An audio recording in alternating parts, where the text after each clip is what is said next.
everybody. This is Bob Goodwin, president of Career Club, and welcome to another episode of Career Club Live. I am so pleased to welcome our guest today. It's going to be a lot of fun. She is a friend, but also an expert in her area that I think is going to be really, really interesting, both for employers as well as for job candidates. So our guest today is Dr. Deborah Kerr, who's the co-founder and president of a company called Affintus. Affintus delivers a predictive job matching service that identifies which candidates are most likely to be star performers in the new position. That could be a new hire. It could also be a promotion before even reading a resume. So that's a bold claim. Affintus data are more reliable than resumes and more accurate than interviews. And we're going to figure out why that is. Deborah is recently retired from the faculty at Texas A&M. So she's now professor emeritus at Texas A&M, the George Bush School of Government and Public Service, where she taught public policy theory and organizational performance measurement. Deborah often speaks at national, regional, and state programs about managing strategy, performance measurement, and managing people. And she holds degrees from St. Mary's College, Notre Dame, Columbia University, and of course, the University of Texas at Austin. And with that, Deborah, welcome. Hook 'em. There you go. Poor Texas. There you go. Hey, it's so nice to have you. Thanks for joining us today. You are so welcome. Thanks for the invitation. Absolutely. And where do we find you today? Are you in Texas today? I am not in Texas today. I am at the Atlantic beaches in South Delaware. Ooh, nice. Now we're recording this in January, so I'm not sure that's exactly in season, but when it is in season, that's a pretty special place. It's crazy, yeah. It's a great place. For those of us who live here full time, It's even great. Nice. Out of season. Awesome. So as is our want to do, let's just do just a handful of little icebreaker questions to help people get to know you personally, and then we'll dive into our topic. So just easy one, and maybe we've already hinted at this, but where were you born and raised?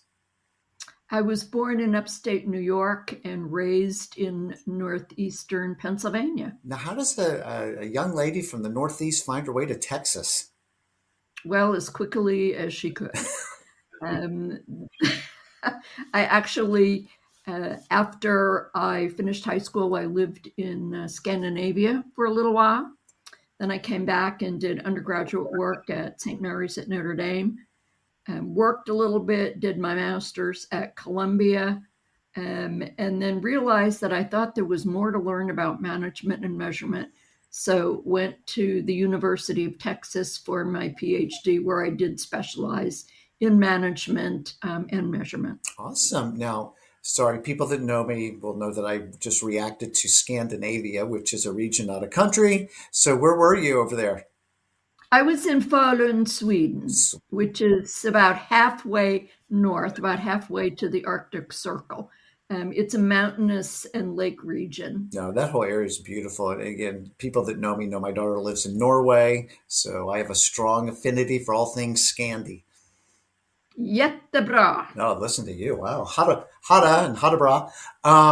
So just a little bit about your family, Deborah. I have one daughter. She is a rocket scientist for real. I mean, who knew?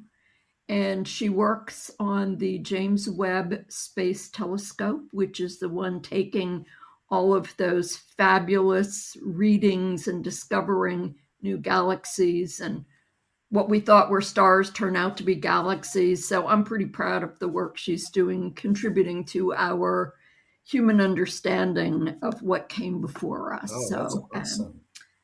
Yeah, you should be proud. And who knew her mama has a PhD? So I don't know. And then, so she's way smarter than I am. Just because you have gifted children does not mean you have gifted parents. That's the sign. I don't know. You've got 3 letters after your name, so maybe. So, just very quickly, do you mind painting a picture of your career for folks that sort of led you to founding Affintus? I'll start with Texas because that's the bulk of my career. After I finished my PhD. I worked in the Texas legislature for 14 years. Oh, goodness. And helped to run a legislative agency.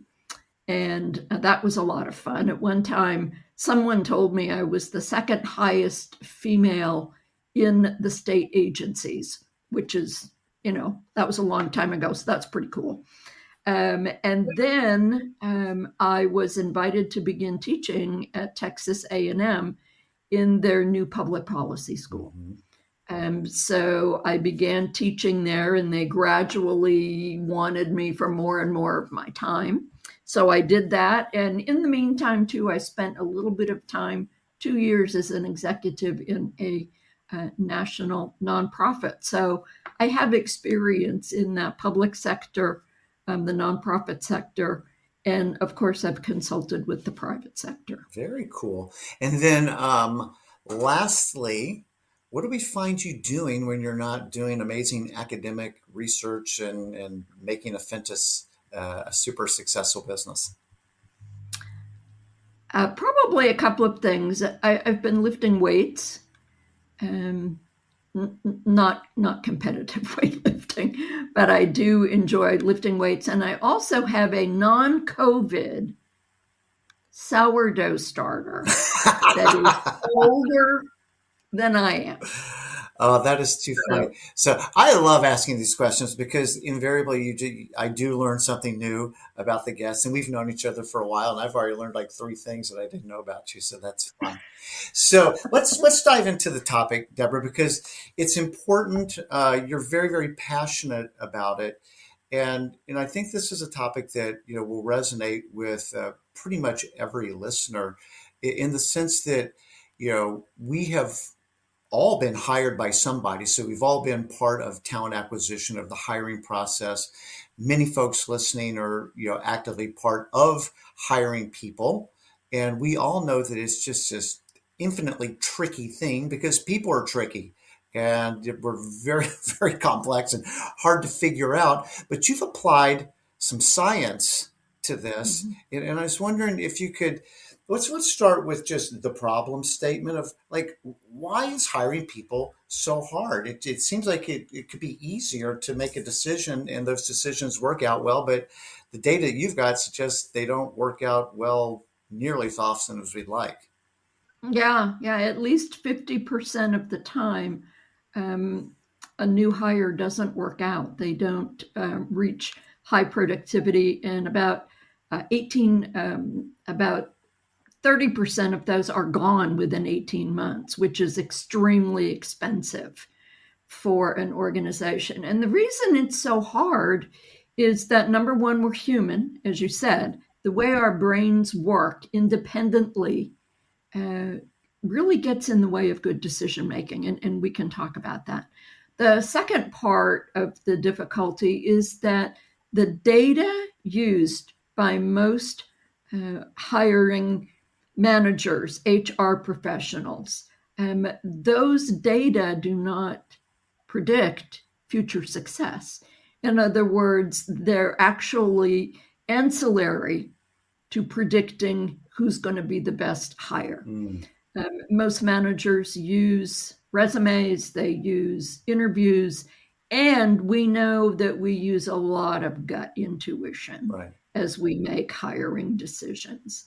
Managers themselves, some interesting research, managers themselves report that they tend to rely on subjective personal preferences or on organization traditions to make their decisions. And of course, those sources of data are not very useful and they're not very accurate. Managers also tell us that they really don't bother with best practices. Really? And somebody will say that I don't bother with best practices? Well, when you do research, you can find out amazing things. But yes, they say that they don't follow their own procedures, even if there's a process, a structured process, which is very important for good hiring. Even if there is a structured process, managers say they tend not to follow it. It takes too long. They don't know the value of it, and so on. So to make better decisions, we really need just a few things. One, accurate information, better data, and a structured process. Those three factors go a long way to improving the accuracy of Will you repeat those again? Yeah. Accurate information, Okay. better data, valid data. How's that And different? How are those first two different? I guess that's where I was stuck. Information is what the individual will tell you about themselves, Mm-hmm. and data are collected through a structured and validated process. Gotcha. Okay. So we're taking that human intuition, that human response out when we're talking about the data. Gotcha. Okay. And then the third was what? A structured process. I was just reading some recent, like within the last 2 years, research this week.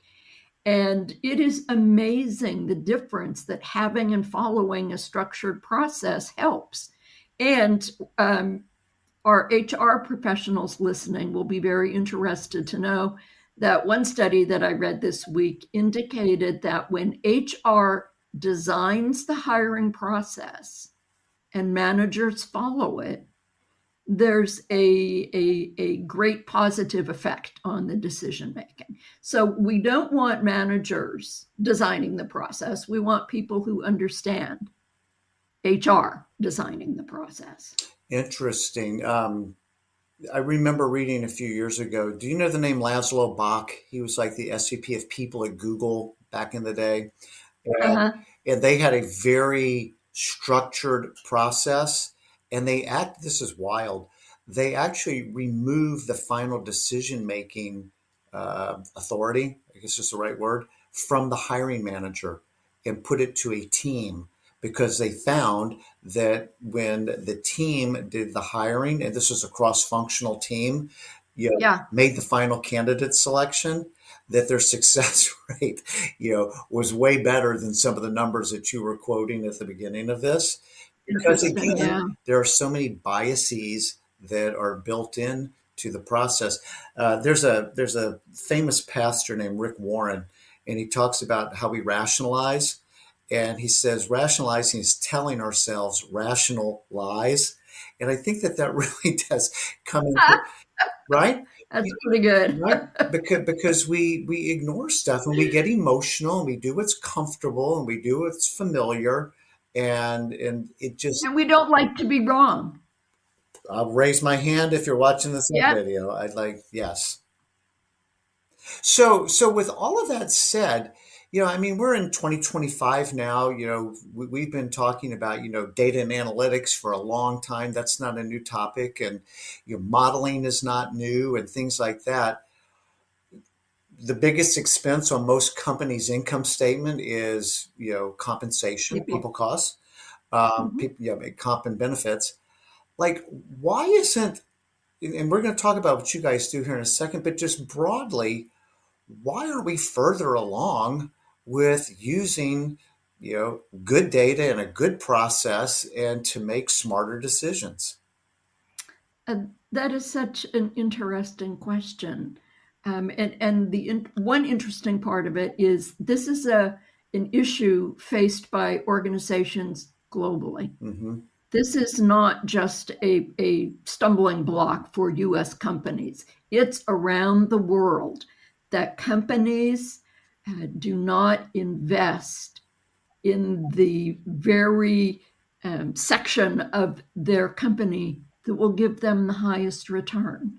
There's some research that shows that when you teach managers how to manage, when you then coach the managers in managing, and you make needed adjustments, you can increase revenues by 5 to 15%.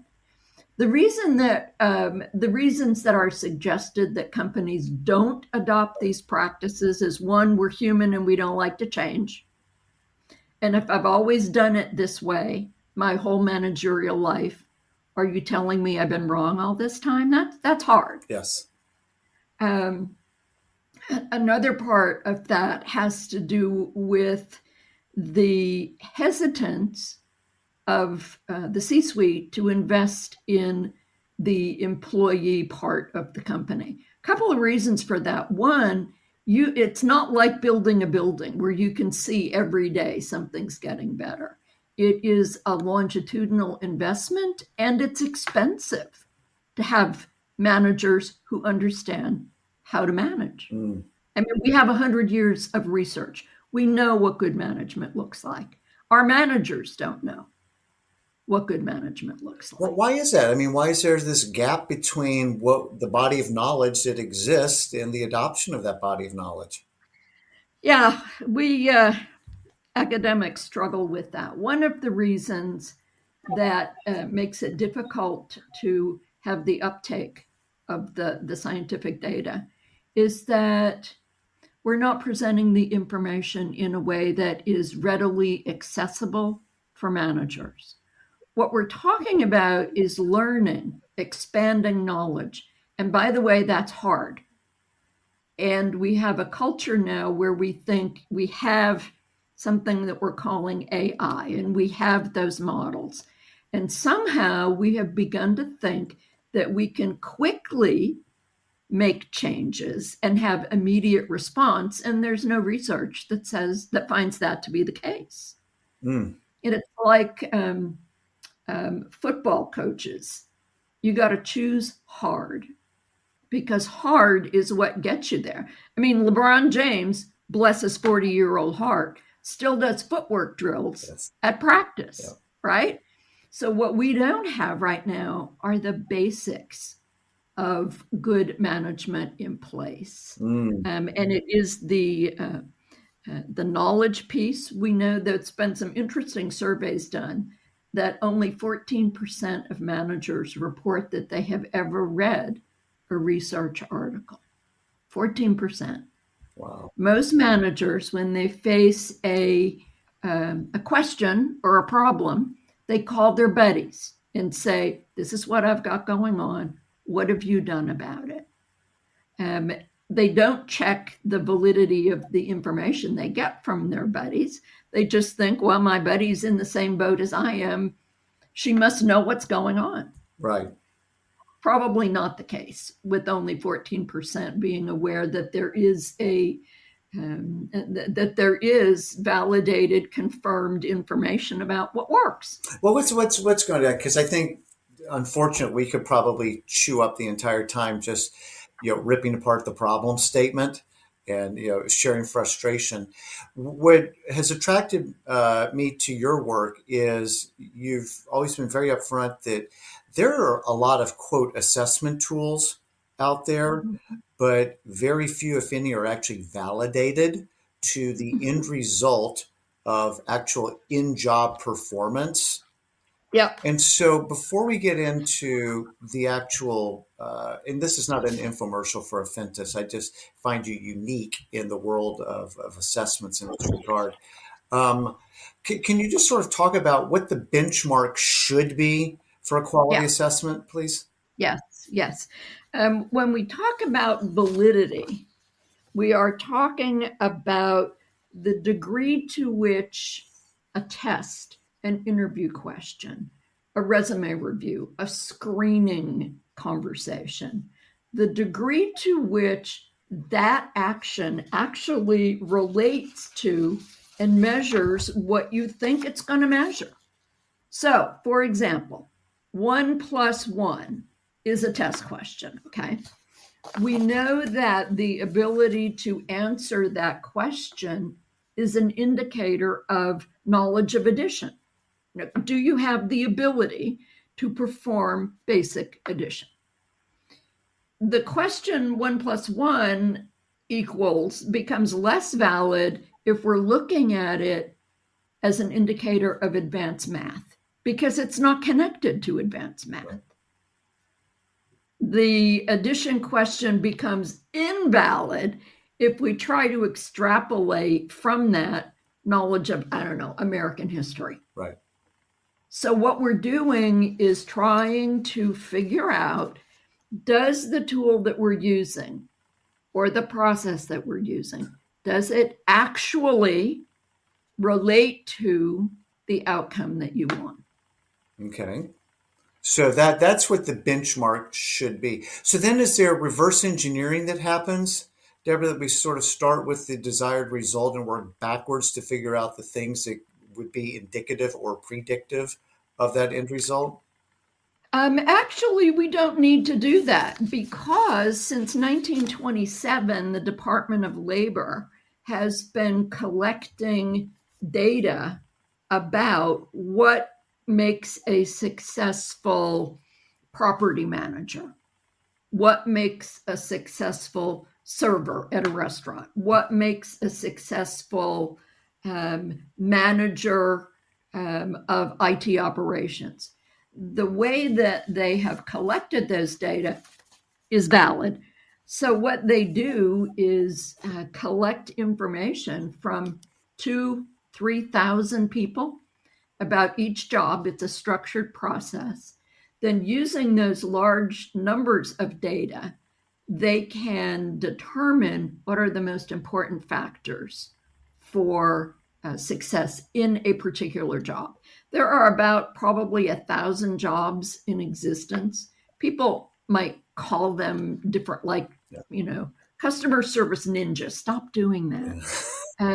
There are about 1,000 jobs, and each of those jobs has been studied in this way since 1927, so almost 100 years. So it's very cool that we can start with existing data. Mm-hmm.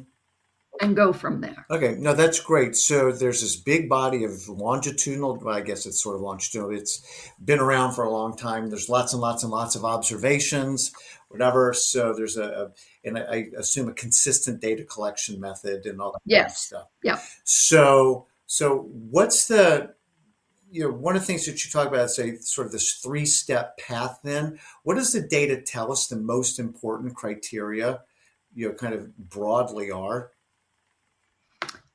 There are 3. When we're looking at determining who's the best fit, the 3 areas that we want to examine is thinking ability. Does the 1 plus 1. Yeah. The second one is personality factors. Personality is a thing. We know personality factors. We have decades of research that help us understand what is this human thing we call personality. And the more we study it, the more we see that those factors are looking like they're global. It looks like they're human related as opposed to North America related. So we have the thinking part. Do you have the ability to do the problem solving? The second is that personality. Do you have the personality that matches the requirements of the job? And then the third is culture fit. Does the individual, is that individual going to perform well in the kind of culture that your organization has? So those are the 3. So when you're looking at any kind of assessment for hiring, you want to make sure that those 3 big areas are covered. Okay, so I'm guessing that there's a double click on each one of those. So people think differently, right? I mean, you could be a very analytical thinker, you could be a very creative thinker, you could be a very strategic thinker. Are those the kinds of attributes that are teased out in something like this? Or is it just sort of... Those are actually personality factors. Those are really, okay. Those are and the thinking part, we look at problem solving. Okay. And there are assessments that evaluate someone's ability to solve particular kinds of problems, and they usually get progressively more difficult. Mm-hmm. So problem solving is one. Numeric function is another one. Can you do math? Yep. It's pretty foundational. And what kind of math can you do?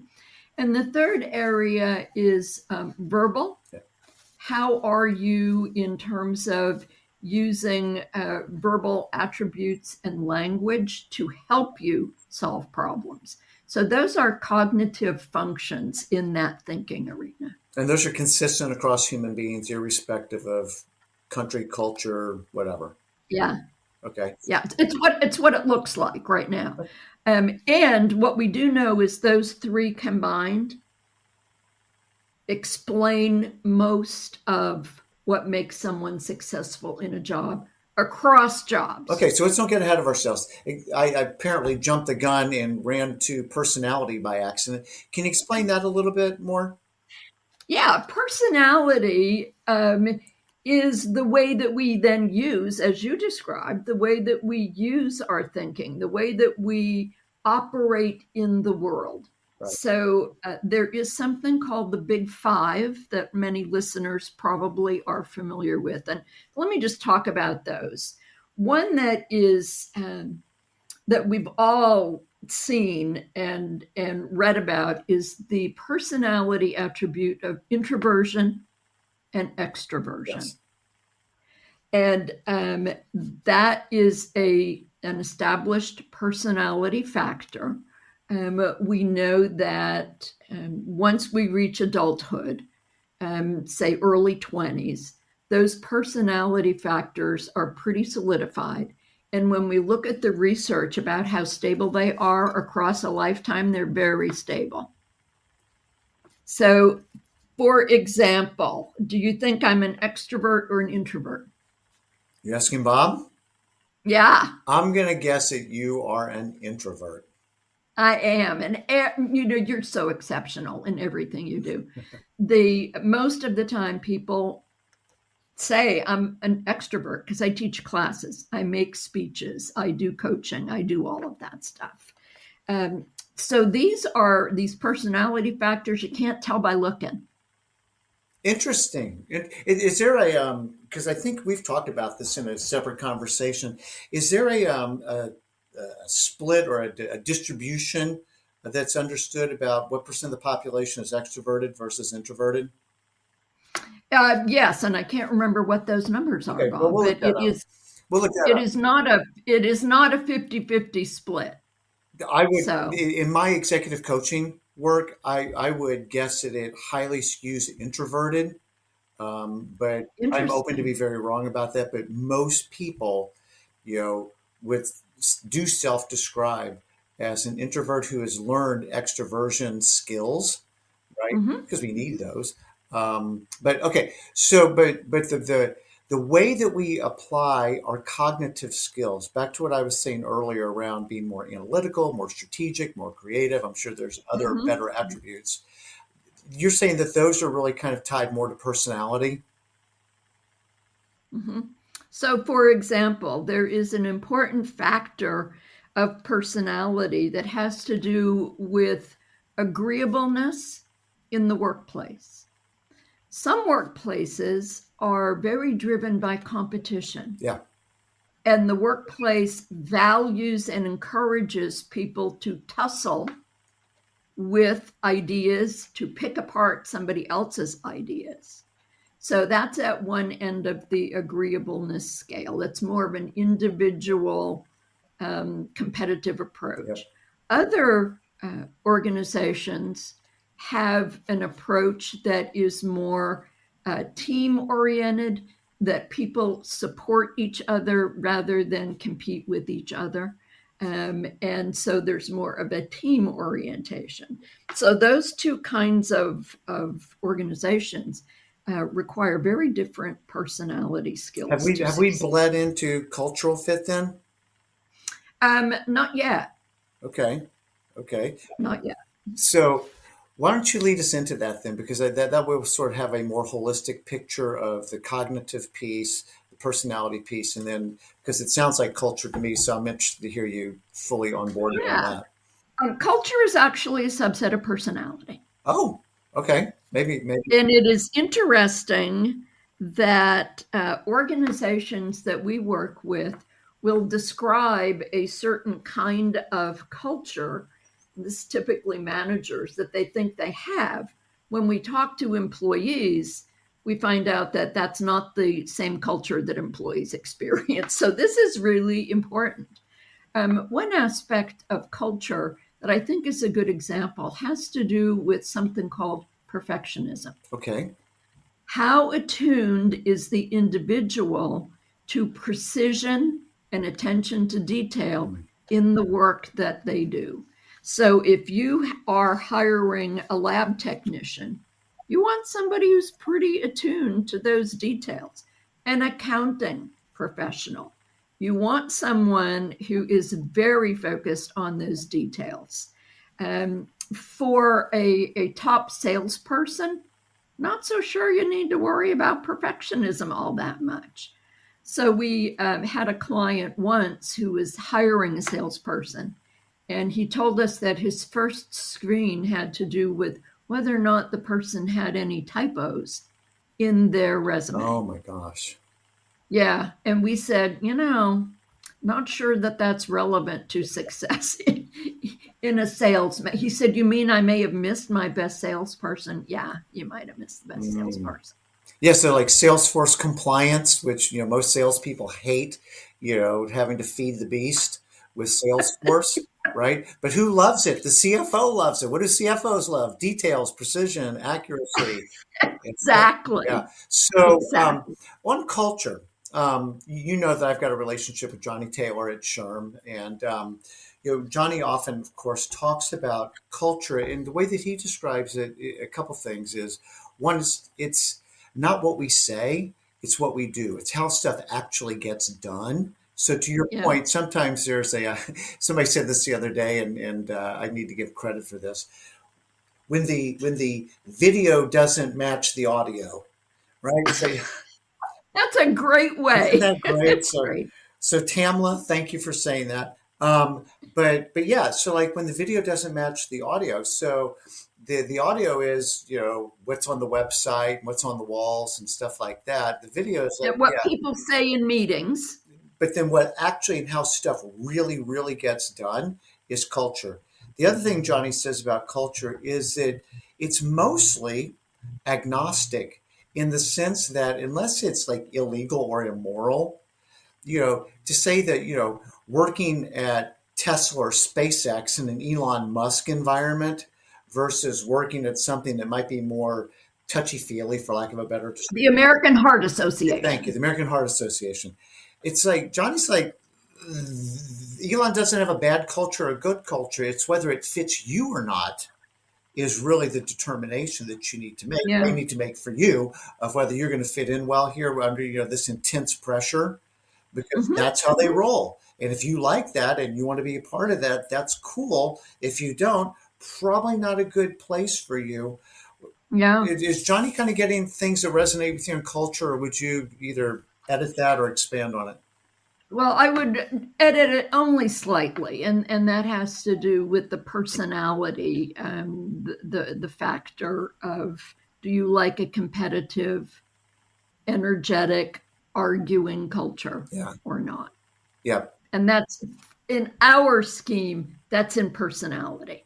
Got it. But what Johnny's saying is right. I mean, I'm just imposing our structure No, no, no. on what But he's. that's what I'm trying to see is sort of the overlay and how smart people, intersect here on things. Um, Mhm. so on the culture piece, maybe this is a good place to kind of turn this around a little bit. Not only is the company evaluating the candidate or the existing employee for a promotion, at the same time, there should be mutual due diligence, and the candidate should also be looking for fit. Could you talk about that for a minute? We love to help individuals and companies. For the companies, we have counseled them to. Here, I think this is an interesting example. A manager says, we want a collaborative culture on our team. Right. The culture itself is not collaborative. So if we establish that, then they say, well, I want it to be collaborative. Okay.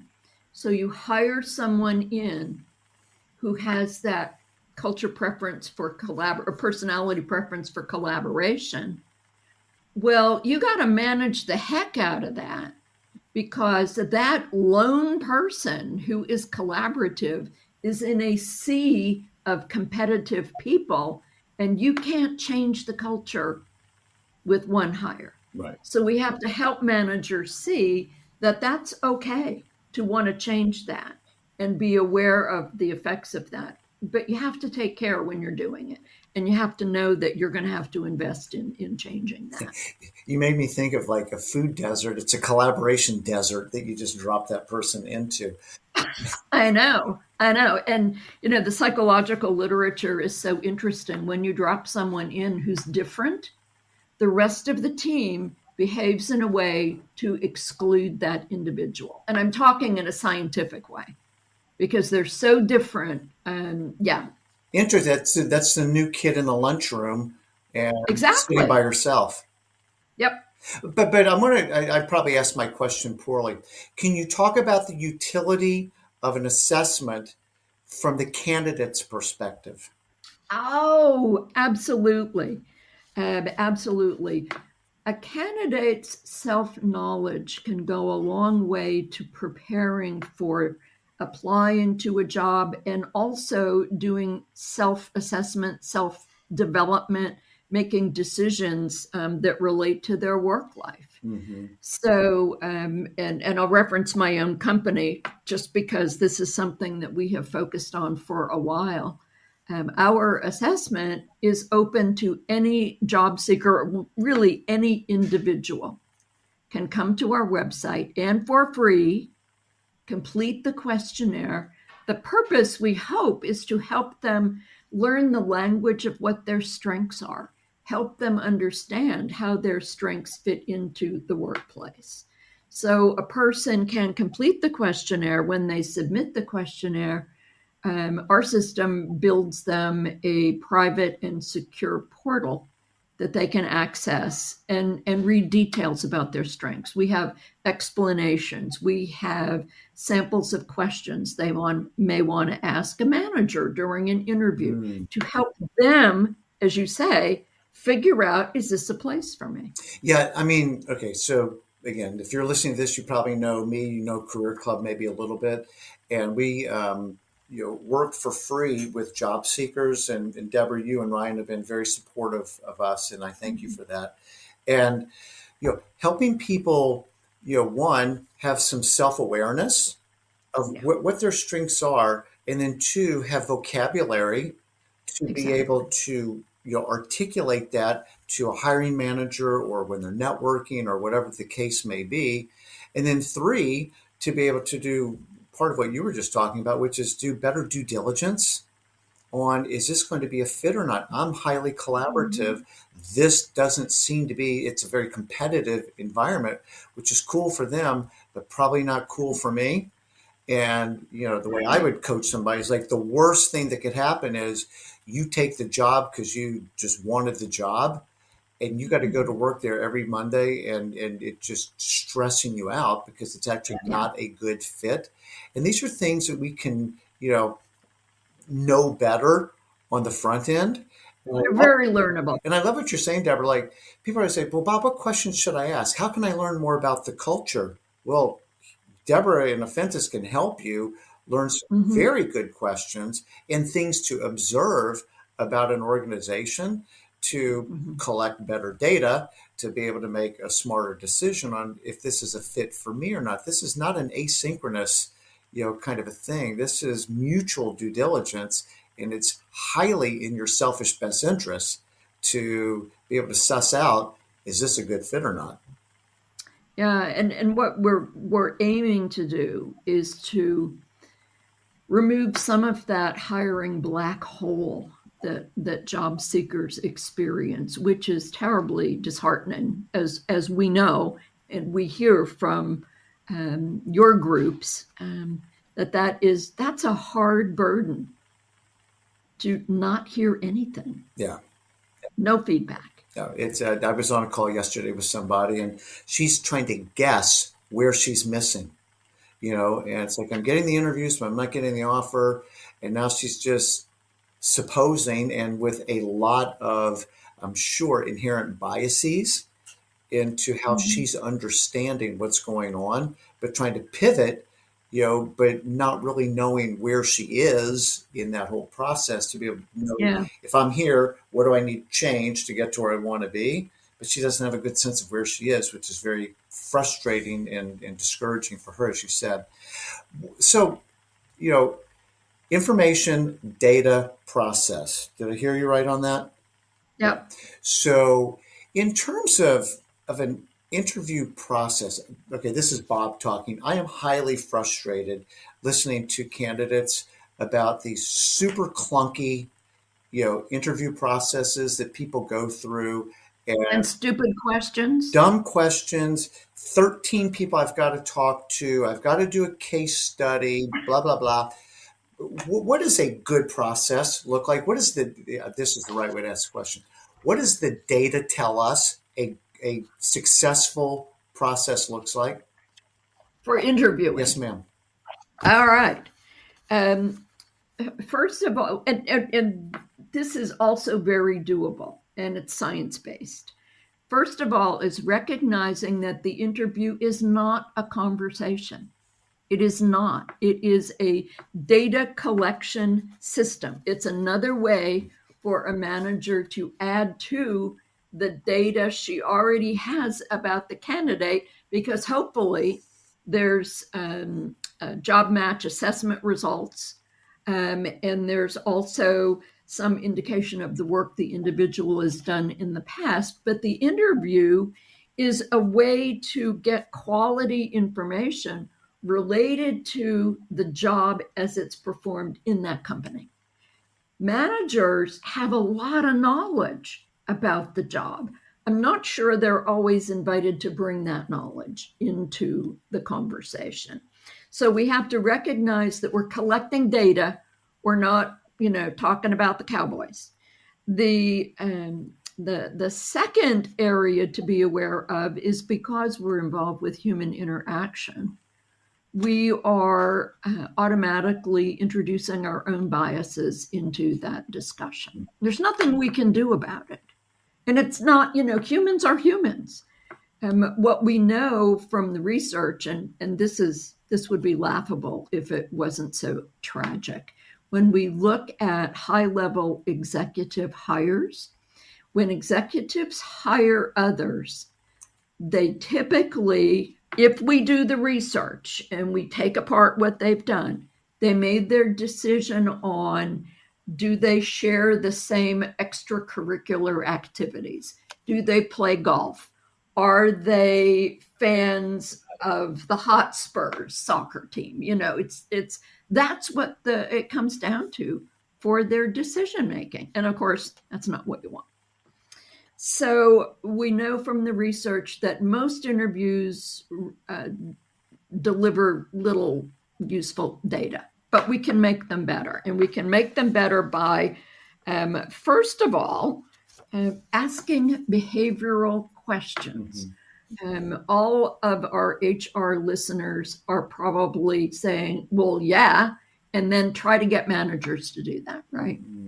So the behavioral questions, and they relate to the most critical aspects of the job. So if we're to think about this grouping of tasks called essential functions, when we take a job and we say, here's really what the job is, these 5 or 6 functions. When we use our questioning to look at those key areas, you're going to get better data. It is also useful to plan the questions ahead of time.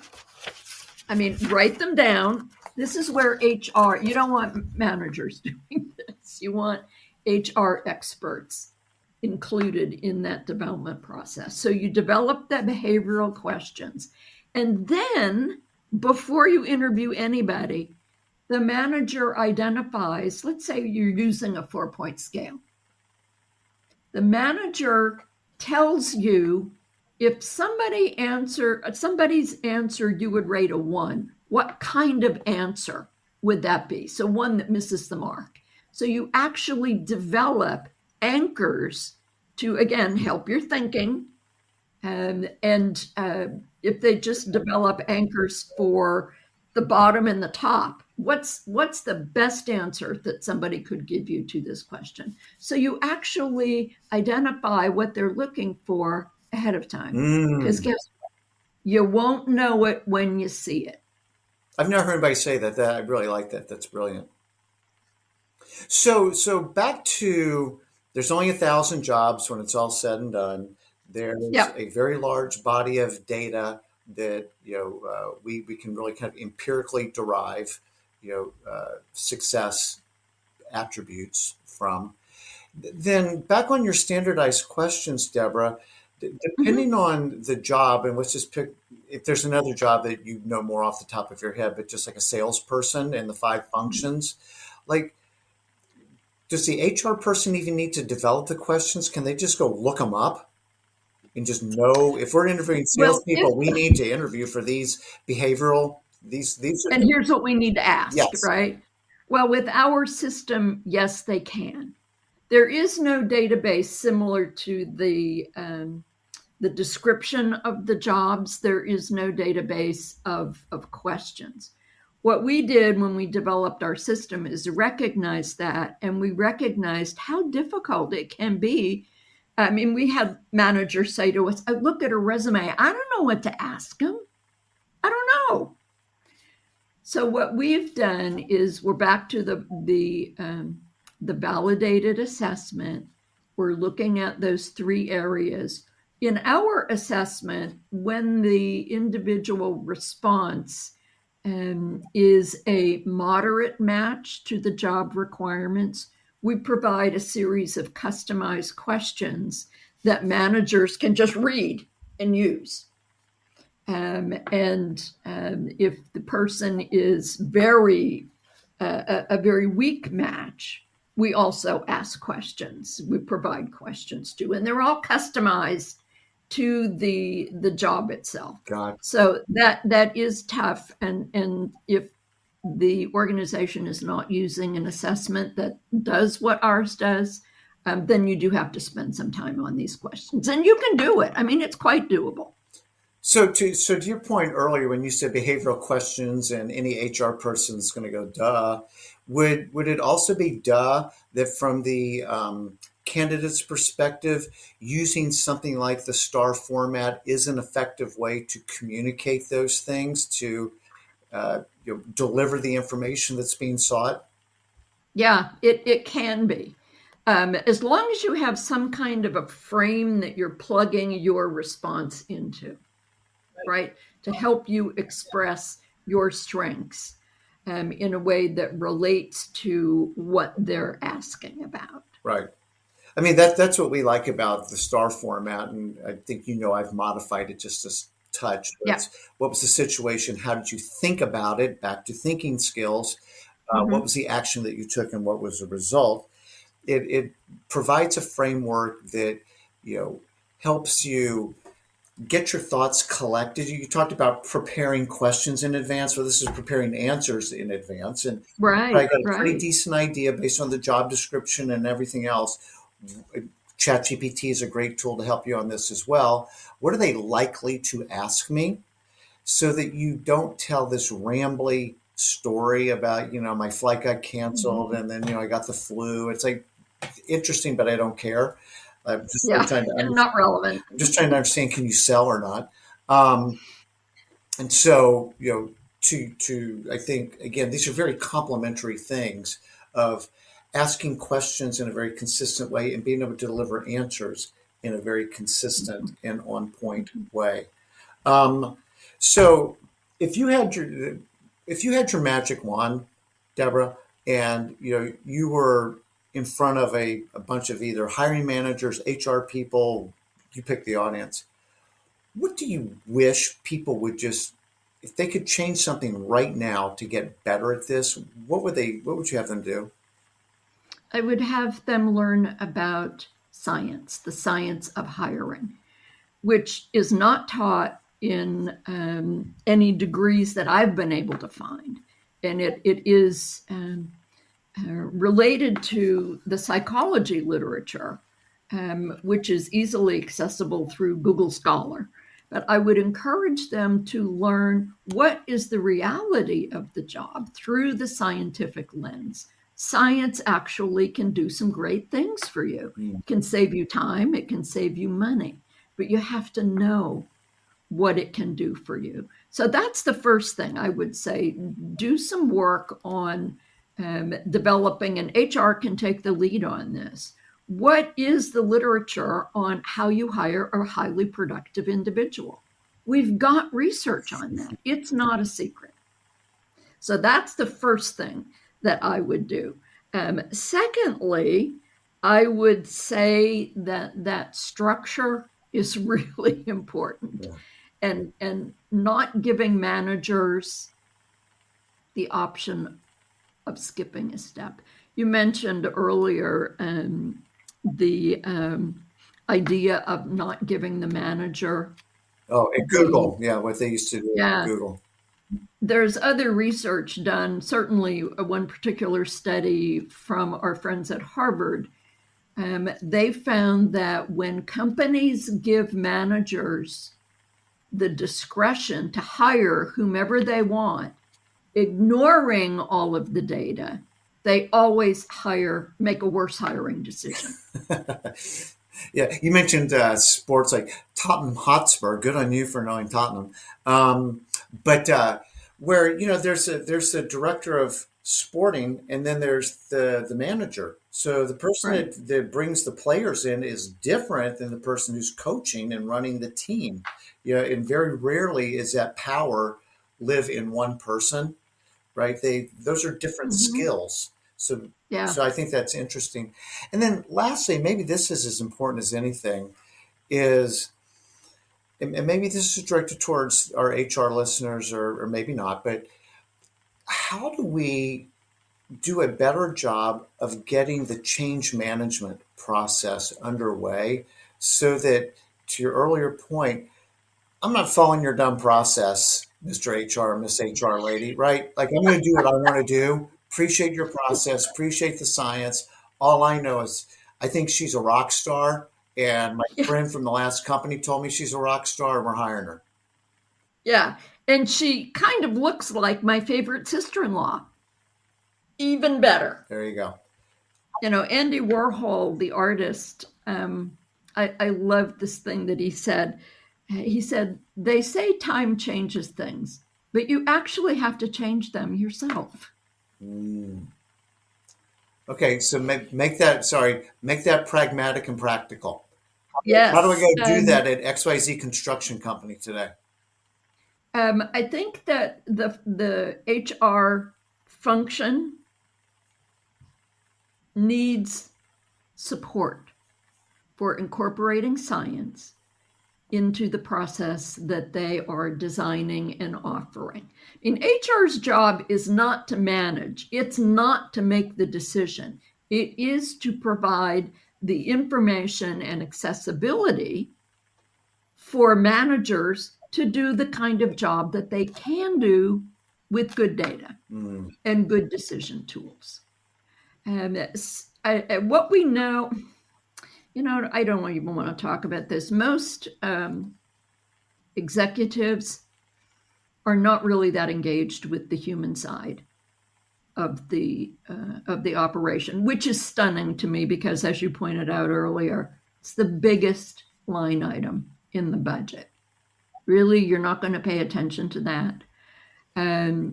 So for HR, having the data, having financial information, how much does a bad hire cost? If you've got high turnover in one of your departments, what's the manager doing? And how much does that cost? Because it costs a lot.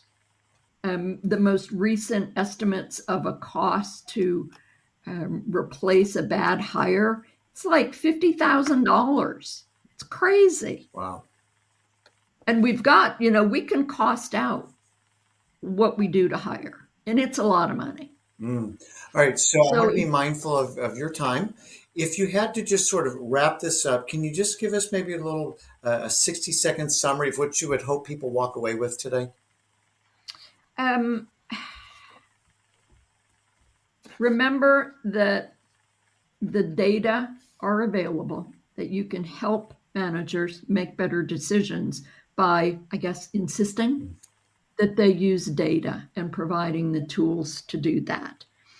The second is to focus on managers developing, and this is teaching managers about a data-driven approach to decision making. We're not going to eliminate bias. What we can do is help people be aware of what they're bringing to the table when they make their decisions, and then continuing to, what I would do if I were in the position of designing the systems. I would find me some high-level managers who are open to new experience, a personality factor, who are curious, who are interested in improvement at the scientific level. And I would have lunch with them like once every other week and talk about what kinds of experiences they're having and gain their support in implementing an evidence-based approach to not only hiring, but managing as well. Awesome. Okay. If whether on the employer or the candidate side, if people want to learn more about Affintus, what's the best way to do that? Go to affintus.com, AFFINTUS.com. I've never asked you this. Where'd the name come from? Oh my goodness. Naming a company is hard, and we're no exception to the difficulty. We actually we had generated a list of terms, but we kept coming back to affinity. Do you have an affinity? So we did some background research on the etiology. Where does that word come from? Well, of course it comes from Shakespeare, because so much of our language comes from Shakespeare. But when we saw that use, so it's been in the lexicon for 400 or 500 years, and we decided to use Affintus because it's got the US at the end. So it's for us, not for you. And the affinity, the predilection to be good in the job. So that's where that came. But there you have it. So I knew that we could end on a good note. So thank you so much. Deborah, this has been great. Like I come from data and analytics. I'm naturally a very intuitive kind of thinker, but I have a very deep appreciation but what are the facts? It's interesting. That's how you feel. What are the facts? And you've done so much work shedding light on, as you say, something that people think is more art or voodoo or something, and yet there's actually science to hiring great talent. And again, my heart is with the candidate. There's also science that you can use to help you pick the right company so that you can not just survive, but thrive in your career, right? Which is what we want for everyone. So I appreciate everything that you're doing, Deborah. Appreciate the support that you show us with our job candidates. And want to say thank you too for all of our listeners and viewers for spending a few minutes with us today. I can't encourage you enough to go to affintus.com, again, whether you're an employer or a job candidate, and just do a little bit more due diligence, a little bit more homework on how you can improve, whether it's your hiring or the company that you work for. So Deborah, thank you so much. Thank you, Bob. It's been a real pleasure. I know